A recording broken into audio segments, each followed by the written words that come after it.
E o ministro do Supremo Tribunal Federal, Alexandre de Moraes, decretou a prisão do general da reserva Braga Neto.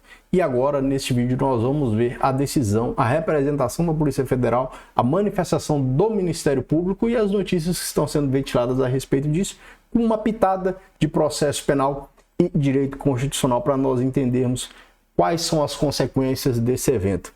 Isso foi noticiado de uma forma altamente política no nosso país. Infelizmente, nós vivemos um momento em que esse processo penal recebe uma conotação política muito significativa e eu ouso dizer que é uma conotação política que outros processos penais contra grandes autoridades receberam também no nosso país. Infelizmente, a espetacularização das ações e dos processos penais acaba, de certa forma, minando alguns direitos que são assegurados a todas as pessoas.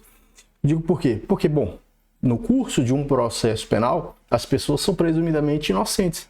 Contra isso, ninguém vai questionar. As pessoas são presumidamente inocentes, até porque a Constituição assegura assim, e os outros regramentos jurídicos também asseguram assim, inclusive os tratados e convenções internacionais. O que nós vimos? Nós vimos a divulgação no site do Supremo Tribunal Federal da notícia: Supremo determina prisão preventiva de general da reserva por envolvimento em tentativa de golpe de Estado.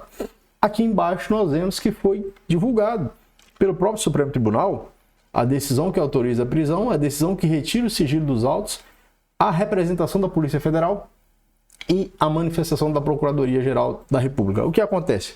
Primeiro a manifestação da Polícia Federal, seu requerimento, depois a Procuradoria se manifesta a respeito da representação formulada pela autoridade policial, posteriormente o Poder Judiciário, no caso o Supremo Tribunal Federal, decide.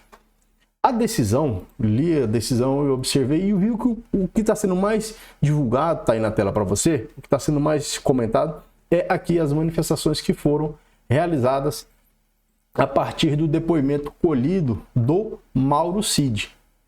A partir do depoimento de Mauro Cid, ele indica que o general da reserva Braga Neto teria descumprido ou, de certa forma, tentado obstruir ou tentado ter acesso às informações a respeito da sua delação premiada, o que é criminalizado, inclusive, pela lei de organização criminosa. Essa lei que eu coloco na tela para você, e ela diz, veja só, você tem o artigo 2º, que trata da promoção da organização criminosa, e você tem o parágrafo 1º do artigo 2º, que é esse que está na tela aí sublinhado, e olha o que ele diz: nas mesmas penas incorre quem impede ou, de qualquer forma, embaraça a investigação de infração penal que envolva a organização criminosa. Meus caros, uma decisão de prisão preventiva, ela é técnica e formal. Ela não tem por objetivo formular uma culpa ou estabelecer uma culpa. Não. Ela tem por objetivo prevenir a investigação, prevenir o processo penal, proteger e assegurar. As medidas cautelares estão inseridas nesse contexto. Então, numa medida cautelar, não se deve discutir o mérito, mas estão somente aspectos formais. É claro, para o juiz decretar uma prisão preventiva, é minimamente esperado que o juiz já esteja convencido da existência de elementos informativos ou provas que indiquem a materialidade e a autoria. Porque se não há mínimos elementos que indicam a autoria, mínimos elementos que indicam a materialidade, não tem por que se decretar uma medida cautelar, qualquer que seja. Então, se nós já temos as manifestações que foram ventiladas pela Polícia Federal por ocasião do relatório, e isso foi divulgado em vários sites, aí, inclusive o próprio relatório da Polícia Federal foi divulgado, onde a Polícia Federal já conclui a existência de elementos informativos e provas a respeito do envolvimento do general da reserva Braga Neto. Então, você já tem a instituição policial afirmando que ele está inserido naqueles fatos que estão sendo investigados.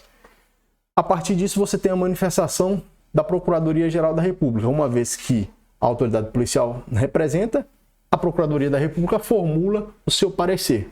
Formulando o seu parecer, conclui também pela existência de elementos informativos e provas a respeito da autoria delitiva. Aí cabe ao Poder Judiciário decidir se, com base naquilo que foi formulado pela autoridade policial, o investigado, e nesse momento é importante nós termos o seguinte: ao que consta, ainda não houve oferecimento da denúncia em face do general. Então, até esse momento, ele consta como investigado.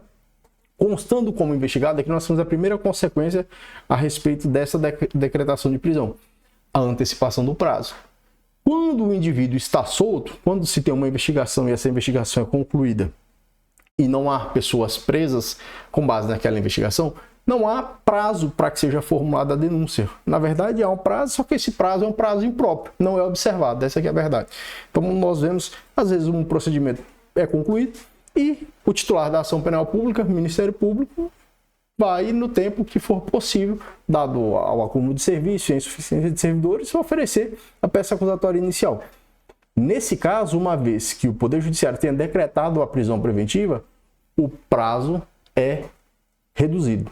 Sendo o prazo reduzido, nós teremos que ter necessariamente a manifestação, provavelmente ainda esse ano, da Procuradoria-Geral da República quanto ao oferecimento ou não da denúncia em face do indivíduo que foi preso. Isso, de certa forma, antecipa, pelo menos em relação a ele, em relação àquela pessoa que está sendo presa, uma manifestação a respeito do oferecimento da peça acusatória inicial ou não.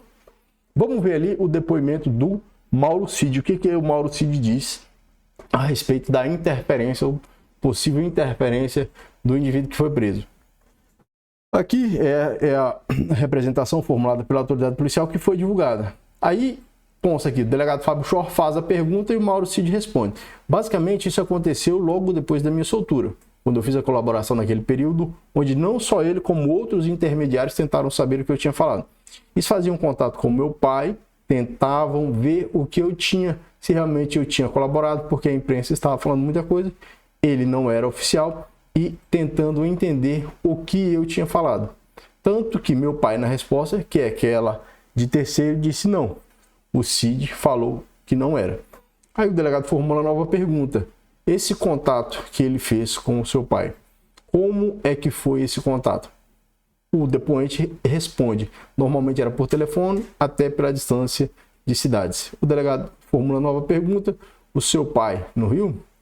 E o Mauro Cid responde, meu pai no Rio, ele em Brasília, meu pai em Niterói. Não posso confirmar se teve contato pessoal, mas acho que não. E o delegado formula nova pergunta, Mauro Cid responde, isso logo depois que eu fui solto naquele burburinho, inicialmente. E não houve aquelas perguntas, aquelas respostas que estavam lá. Obviamente não confirmam o que eu falei na colaboração. Então talvez intermediários pudessem estar tentando chegar perto de mim, até pessoalmente, para tentar entender o que eu falei, que era questionar, mas como eu não podia falar, eu meio que desconversava e ia para outros caminhos para não poder revelar o que foi falado. O delegado formula a última pergunta, o senhor confirma que ele tentou obter informações do acordo de colaboração do general Braga Neto e o depoente confirma que sim. Aí aqui embaixo, isso é escrito pela autoridade policial, conforme a gente vê na representação divulgada, diz, olha, na data de 6 de dezembro de 2024, data seguinte ao depoimento de Mauro Cid, intimado a depor em sede policial, o general Lourena Cid, pai do colaborador, confirmou que Braga Neto entrou em contato no período em que estava o acordo sendo realizado, logo após a soltura de Mauro Cid, não se recordando se os assuntos tratados tinham relação com o acordo de colaboração premiado. Pois bem, essas são as manifestações, pelo menos as mais importantes que eu verifiquei aqui dentro do procedimento. O que acontece? É muito comum nós vermos decretação de prisões preventivas Brasil afora, meus caros. E aqui eu volto àquilo que eu falei no início, a respeito de ser uma situação muito politizada. Processo penal muito politizado.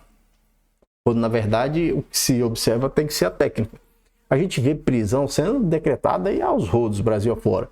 Aí, para vocês terem uma noção, as pessoas são presas o tempo todo preventivamente. Muita gente fica preso 2, 3 anos preventivamente e acaba sendo absolvido, tá?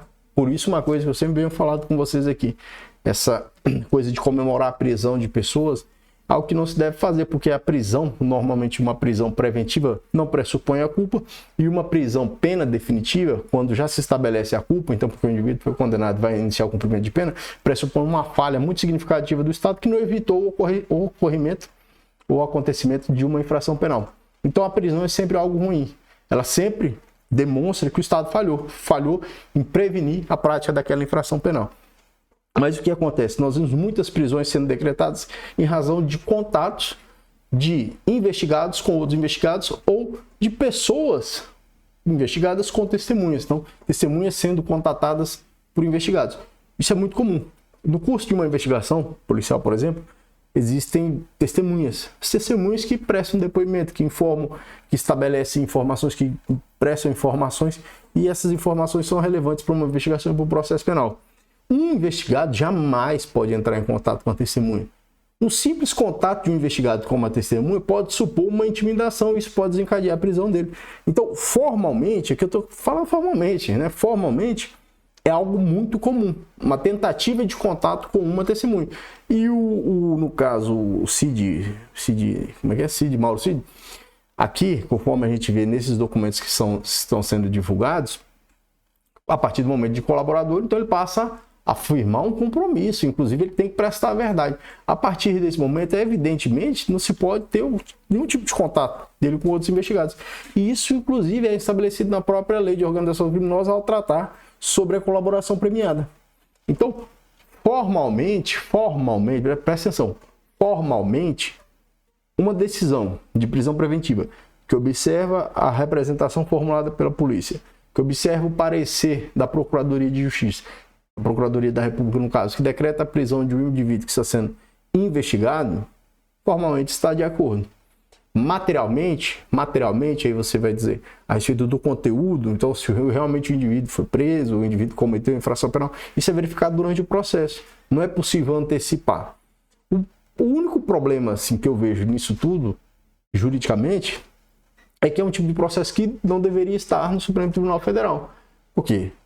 O Supremo Tribunal Federal, sendo uma corte constitucional, deveria ter uma atribuição muito restrita, essencialmente em se tratando de questões constitucionais. Um processo como esse, de pessoas que não têm mais foro por prerrogativa, o general não tem foro e outras pessoas investigadas, devia ser conduzido no juiz de primeiro grau, a fim de que houvesse, então, escalonamento e os graus recursais. A gente pode se lembrar que houve outras prisões de pessoas no Brasil, por exemplo, a prisão do ex-presidente Michel Temer, e logo, poucos dias depois ele foi solto. Mas ele foi uma prisão decretada por um juiz de primeiro grau e aí depois os tribunais superiores acabaram revogando aquela decisão. Diferentemente nesse caso em que uma prisão preventiva decretada pelo órgão da cúpula do Poder Judiciário vai ser recorrida a quem? Né? Somente ao próprio órgão colegiado, no caso ao próprio Supremo Tribunal Federal, através de habeas corpus, agravos e outros procedimentos previstos no regimento interno do Supremo Tribunal Federal. Qual que é a sua opinião sobre essa prisão? O que você pensa a respeito? Deixa aqui no campo dos comentários, tá certo? Comenta aqui e deixa seu like, se inscreva no canal. Até o próximo vídeo. Forte abraço, hein?